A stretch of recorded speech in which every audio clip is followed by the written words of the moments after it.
Welcome back to another interesting tutorial about Windows settings, and in today's video I will show you on how to lock folder. Whether you are using Windows 10 or Windows 11 and you want to lock your folder, let me show you how. The very first thing you want to do, so I'm going to use this particular folder right here as an example. So I'm going to click on the folder, right click on the folder, then after right click on the folder, go ahead and click on properties. So under the general section tab right here, come down below right here, click on advanced, and this is going to pump up. Come to encrypt content to secure data. Go ahead and hit on OK. Then come down below right here, hit on apply, and this is going to pump up right here. Apply changes to this folder only. Check on this.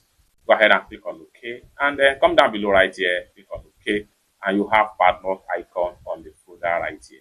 So if you open up the folder right here, it's going to be open, and whatever you drag into this folder right now, let's say for instance I try to open this folder, then I decided to drag this information right here into this particular folder right here. Then you have a padlock in the folder right here. So whatever you have in this folder is going to be locked. And if you transfer this folder into another device, it's going to ask for the password that you use on to lock your PC before they can have access to the particular folder. It's that simple. More tutorial tips and tricks like this, consider to subscribe.